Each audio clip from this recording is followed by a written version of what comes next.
Gachagua now continues. From Deputy President, from your own confession in this particular interview, you say that you came in and realized that there are so many people who are running some sort of shoddy deals, to rephrase your words, and even the fact that by removing the subsidy, some people, as the fuel subsidy, some business people came to you and said, no, you still need to have it longer. So do we expect this government, do we expect you to commission investigations on who it is that was benefiting from the subsidies in the previous regime, and do we expect heads to roll? Do we expect action to be taken? Well, we are very much concerned about the future, admittedly. We have a plan to do. We don't want really to go so much into what happened. But like now the 4 billion shillings they're asking for the UNGA subsidy, we can't just pay like that. We have to audit and we have to confirm what happened, because when we traveled around the country, we didn't see this UNGA. I don't know whether you saw it yourself. And wherever we went, we asked. Even now we are asking. So those are things, those are bills that must be interrogated. They must be verified. They must be inspected. If the bills are true and they are real, they will be paid. If they are not, then things will happen. So I want to say that we are not very much focused on going, after the previous regime.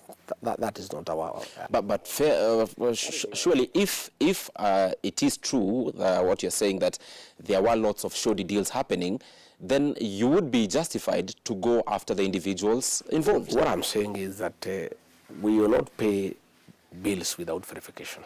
Yeah, they must be verified, because these are public funds.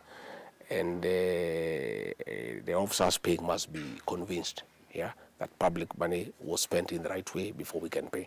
That I can assure you, that that inspection of those bills, the verification, the validation, the auditing, that will be done in a very thorough manner. And if the bills are genuine, they will be paid. If they are not genuine, of course, there are consequences.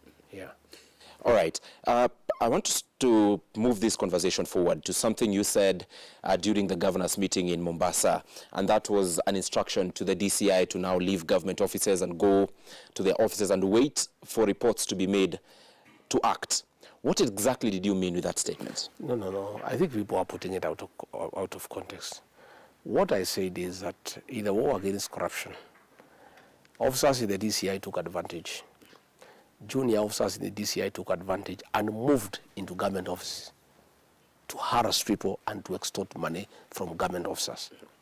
In the process, the public service became very demoralized and stopped being productive. Yeah? We got in June 1st, 2019, President Uhuru Kenyatta gave directives that all pending bills be paid.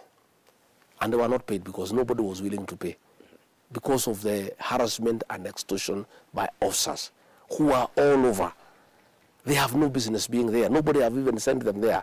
They took advantage, yeah, on the purported war on graft to move into government offices and intimidate government officials and extort money from them. And government officers have given us harrowing experiences of how they were forced to borrow money from SACCOs to give these detectives. So what I was saying is, if, for example, there is an investigation in the Ministry of Lands, the DCI will write to the PS Lands and officers will move there and do the investigation. But these officers who have sent themselves all over, in every county, in every government ministry, in the corridors, they are everywhere. They are tender opening. They have no business in tender opening. But the nature of investigations, Your Excellency, might at times warrant that. For instance, that's okay. If a DCI officer is, say, investigating something that has gone wrong in your own office as Deputy President, they cannot write to you to come investigate you. You will not accept that. Let me tell you what happens. I was in civil service for a long time. The practice in the civil service, the principal secretary at that level is a very responsible person. The DCI is a very responsible person. The DCI will communicate with the principal secretary and say, Karanja works there, we are interested, we are coming. Say, come ahead. But what happened is that junior officers were let loose. Okay? And now they allocated themselves roles of moving into government offices to extort money. And what happened, effectively? We killed the public sector. And that's why this country has come to a halt. Because people feel threatened. People feel intimidated. People have been extorted money. And we are saying that must stop. Let things be done in an orderly manner. I am not saying that people should not investigate. I'm not saying that people who are alleged to be involved in graft should not be interrogated. No. But I'm saying let's create order. Let's not create a situation where the officers are themselves perpetuating corruption when they say they are fighting corruption, because that is what is happening. Let's create order in investigations. And that has happened before in this country. This has only changed in the last 5 years. I was in the civil service for a long time. When I was there was a director called Noah Raptor. Many people had never seen him. Why do DCI officers wear civilian clothes? Because they are discreet. That's how they get information, by being discreet. We have seen a DCI who was in the newspapers every day announcing what he is doing. How can he get anywhere? You know, he's announcing, we are here, we are investigating this. People will hide the files. It's supposed to be a discreet operation. And what has happened, and that is what we have a problem with, is officers, junior officers, taking advantage on the war on graft to perpetuate graft themselves by threatening officers of government, by intimidating them and extorting money from them. That is all I have a problem with. But professional investigations must go on and should go on. Where there is an issue that needs to be investigated, let it be done professionally. Let there be proper communication. You know, if they are investigating the principal secretary, they will not write to him. They will write to the head of public service. Yeah? But if they are investigating the chief accountant in a ministry, they will let the principal secretary know, so that he is aware they are there, so that people do not take advantage. With that statement having been said to governors, then many would say that governors who would be involved in graft may actually use your words as a deputy president to defend themselves. No. What do you want to put clear to the public on what exactly that meant? Because what I'm saying is that we cannot allow junior police officers to be all over in government purporting to fight graft when they are perpetuating it by extorting money from public servants. We must protect public servants from harassment and extortion. Those are crimes, and we cannot allow police to commit crimes, okay? And they are not above the law. They cannot take an advantage of frustration to commit crime themselves, okay? So we are saying, let the people at DCI work professionally the way they used to be, you know? If there are issues in a certain county, let officers be sent there under the supervision of senior officers, so that junior officers do not take advantage of a situation to perpetuate graft themselves. It's that simple. There is nobody who is saying governors should not be investigated. There is nobody who is saying they should not be arrested. We are saying let's have some decorum around it. Let us not extort money from people. Let us not create a toxic environment in government offices. Let us not inhibit service delivery, yeah, by people who are committing crimes when they are supposed to be protecting the commission of crimes. Fair enough, and we need to take this conversation forward. And I'll go to the speech you made during your inauguration, which you slightly mentioned during this particular interview, but it has been a subject of concern amongst some Kenyans. It has been a subject of lots of conversations on the tone you used, especially seen to be targeted on President Uhuru Kenyatta, perhaps. There are concerns that what you said and how you put it during your inauguration should not have come during that particular time, especially with the heads of state there. How do you react to such concerns? Have you come across the concerns in the first place? I have reached where I am as deputy president because I'm a truthful man. I speak the truth, irrespective of the occasion. I spoke to the people of Kenya. Did you follow the proceedings? I did. Did you hear the clapping? Those who have a concern should not be concerned about what I said. They should be concerned about the clapping. Kenyans who are in agreement with me. Truth must be said. For the years I'll serve as deputy president, I will be speaking the truth as it is. I got into a lot of trouble from the previous administration because of being truthful. And I never, in one day, kept away from the truth. What is so wrong with saying we have inherited a dilapidated economy? The Kenyans needed to know. They needed to know that is the truth. What is so wrong to say that state agencies were weaponized against friends of William Ruto. It is the truth, everybody knows. Why do people want people to not be truthful? Why do you want us to pretend? We have reached where we are as a country because of people not being truthful. If officers of government were truthful to President Uhuru Kenyatta, he would not have reached where he has reached today. If they had been truthful to tell him that Azimio cannot be sold in the mountain, we would not be where we are today. You know, but me, I'm a truthful man, and people had better get used to me. Many would say that your speech was out of personal differences with the president. Of course, you have spoken time and again about your arrests and even the fact that your money, in excess of 200 million, was taken by government. But those are facts. Why do people want me to run away from facts? But did that inform the tone No, of your speech? it didn't. I needed to tell the people of Kenya the kind of country we have inherited. I also needed to tell the people of Kenya that they are finally free. I needed to tell them that our government will not use state agencies to fight those who are opposed to it. I needed to tell the people of Kenya that they are free to criticize our government without fear of reprisals. That is the truth. And we'll continue saying the truth. Those who are not used to truth, I'm sorry, there's nothing I can do. I'm a truthful man, and I'll continue to speak truthfully to the people of Kenya. And that is why 7.2 million Kenyans voted for me and Dr. William Ruto. Because we are truthful people. And 6.9 million Kenyans did not vote for you, and the question would come with such tone at such a function, then they would feel not accommodated in government. How would they feel not accommodated? Because if people choose not to go and vote, that does not mean they did not want to vote for us. That doesn't mean that way. But you can also say those 6.9 also did not vote for the other guy. 7.1 million people voted for William Ruto. 7.2. 6.9 million voted for Raila Odinga, who was working with Uhuru Kenyatta. So with such a speech at such a function, then those people who voted for Raila Odinga, and they had a right to, would feel that you do not have any regards for them. I have every regard for them, and I know they also agree with me because the cost of unga is up. The fact that they did not vote for me has not made their unga cheaper. The fact that they did not vote for us does not mean that they have money in the pocket. The issues I was talking were not about our supporters. They were about this country. As we are serving the people of Kenya, all of them, those who voted for us, those who did not vote for us. And we are truthful to all of them. When the cost of food is high, it cuts across the country for everybody. And I was telling the truth not to our supporters, but the people of Kenya, so that they know the kind of country we have inherited.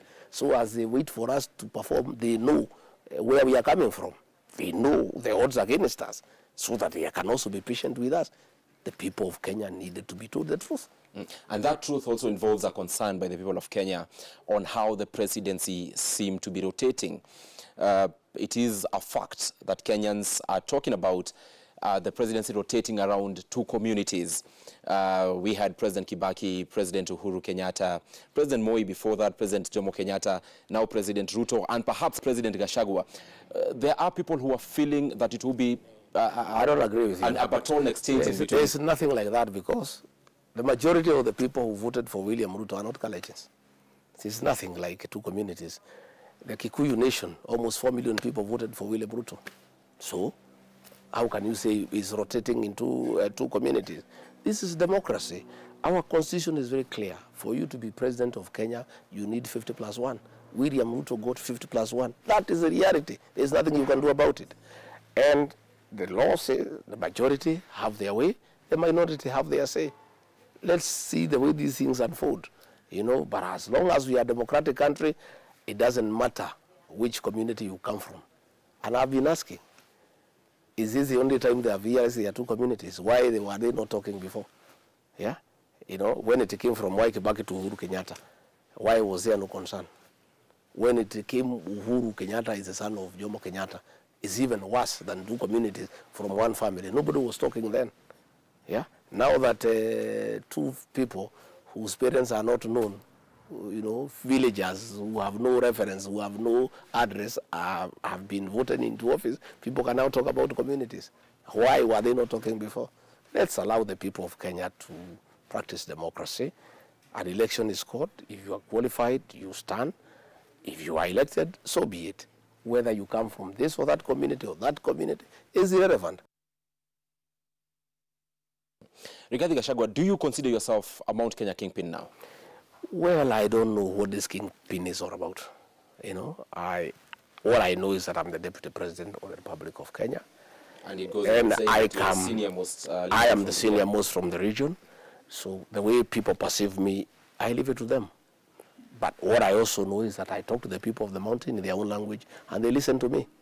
Uhuru Kenyatta talked to them, and they disregarded what he was saying.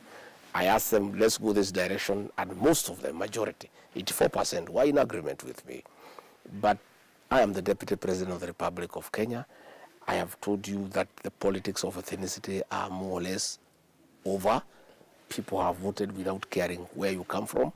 I think let's take this country in that direction. I am opposed to being seen as a Kikuyu leader because I'm a national leader. You know, many people voted for me, Dr. William Ruto. The Kikuyu votes were not enough to make me Deputy President. You know, I have a responsibility to the people of Kenya. And by the way, the issues that bother the Kikuyu are the same issues that bother the Luo. They are the same that bother the Luya. The cost of food, it's across the whole country. Well, you say that you consider yourself a national leader, and yes, you're the senior most leader in Mount Kenya region. We also know that when you were picked as a nominee for the running mate position, there was a disquiet within Kenya Kwanza and amongst leaders also from Mount Kenya region. That's why that informs my asking, do you consider yourself a kingpin of the Mount Kenya region? And if so, then how do you intend to make the region chart one path moving forward? There was no disquiet. There was a bit of struggle between two persons, which is normal in a democratic society. A few leaders, 8, 10, felt this way, others felt this way. It's normal, it's democratic. But the way the people voted from the mountain, I don't think they had a problem with my choice. They didn't have. I mean, the jury is out there. You know, look at the performance from the mountain. Would they have voted for William Ruto anyway? I don't know the way they would have voted. William Ruto is a popular man in the mountain. And I believe my coming on board brought some more energy. You know, I camped there, he went elsewhere. We delivered almost 98% of all the seats to UDA. You know, I gave a good account of myself. And my boss is happy with me. The Kenya Kwanza coalition is happy with me. You know, so I see people saying, oh, when he was picked, oh, they were disquiet. 2, 3, 10 people saying that way. It's a negligible minority. And you don't even want to bother about it, you know. I would have been worried if people in Kiambu, wherever, the masses were saying, we don't want Gachagua. But I was there, darling. They were saying, this is our guy. And when I went out to campaign, he listened to me. And I asked President William Ruto to go to the rest of Kenya and leave me the mountain. And I've given a good account of myself. My contribution is there. It's written, and you cannot disregard it. A final question to you, Your Excellency. We saw the Kenya Kwanza's team has had its parliamentary group meeting in Naivasha. We also saw the other side, Azimio, have their parliamentary group meeting in Machakos. And there seemed to be a bone of contention in terms of who is the majority, especially at the National Assembly. The President, William Ruto, in Naivasha said that there should not be any unnecessary conversations about that Kenya Kwanza is the majority. But on paper, on what the IEBC gazetted, with all fairness, Azimio la Umoja is the majority side in Parliament. Why is there contestation from Kenya Kwanza? There's no contest. The matter is black and white. To start with, if Azimio was a majority, the speaker would have been from Azimio. Numbers don't lie. How would you say you are a majority and you lose the seat by almost 100 votes? You know, look at the outcome of the speaker's contest in the National Assembly. That tells you clearly who is the majority number 2. Well, Azimio la Umoja is a coalition party. It is not a coalition of parties. Okay? Azimio la Umoja does not have a single member of parliament in the National Assembly. Okay? Kenya Kwanza is not a coalition party. It's a coalition of parties. I want you to go and read the law. There is no discussion. Azimio has not a single MP in the National Assembly. Azimio is a coalition political party. No, it is a coalition. It's a coalition party, it doesn't have a single member of parliament at Azimio. It is not a coalition of political parties. The parties forming Azimio signed a deal. There's a difference. I want you to go and study the law. There's a very big difference between a coalition party and coalition of parties. Go and study that one. That will answer you the question straight away. Azimio has nothing in the National Assembly, not even a single person. Well, and one would argue that Kenya Kwanza is also it's a coalition of parties, which is bragging of numerical strength due to. Let me tell you that assembly. The majority in that assembly is the United Democratic Alliance, UDA. Still, we have seen the President, William Ruto, and I asked him this question. We have seen him approach members of parliament who are not elected under Kenya Kwanza. They did not believe in Kenya Kwanza before the election, and he has brought them on board, while at the same time saying that the opposition should stay as an opposition in this regime. Yet, one would argue, if the President, and because by extension you're his deputy, is reaching out to what would have been opposition members of parliament, and saying that the opposition should stay in the opposition, then one would say, is President Ruto telling us that there will be no handshake, that there will be no handshake at the level of Raila Odinga, but there will be a handshake at the level of his members of parliament? Let me bring you to speed. The constitution of this country gives freedom to association. Most people who are in Azimio are not there by choice. Okay? They were intimidated by DCI, by EACC, by KRA, by asset recovery, by President Uhuru Kenyatta. They are now finally free. They are the ones looking for us. We have not looked for anybody. They were not there by choice. And what is happening is that the instruments of intimidation are no longer in the hands of Azimio. So nobody cares anymore. The fear is over. Freedom is here. So people are free finally to associate with whoever they want.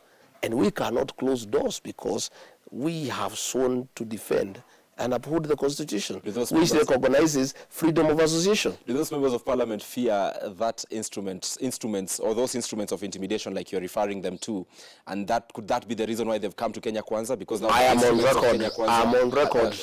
record in Kasarani. The statement you people have a problem with saying, never again shall we use state agencies to manage politics. We shall use the conventional methods: engagement, persuasion, and reaching out. We shall never send DCI to anybody. We shall never send KRA to anybody who does not agree with us. That era is over. For the time we shall be in office, you can take me on that one. Ours is a coalition of the willing. And those guys were in trouble. I had some Jubilee fellows who came here last night telling me what they went through. That's why they went to Azimio. You know, files were opened, they were given the photocopies. If you don't go to Azimio, we'll take you to court. If you don't do this, we'll do that. What is happening now is that people are now free to do what they want. And as the defenders of this Constitution, we respect freedom of association. So if Karanja people want to associate with us, how can we tell them not to? We have not looked for anybody. They are the ones who are coming. And they are welcome. You know, they are welcome. Ours is a coalition of the willing. Those who want to come and work with us, we are ready. I sympathize with Azimio because they no longer control the instruments of threats, the instruments of intimidation, the instruments of persecution. That's why the party cannot hold, because it was based on threats, intimidation. The very foundation of Azimio was on threats and intimidation. So once they don't have the instruments of threats and intimidation, they cannot hold. They'll just crumble. Thank you so much. Deputy President Rigathi Gachagua here, speaking about the plan for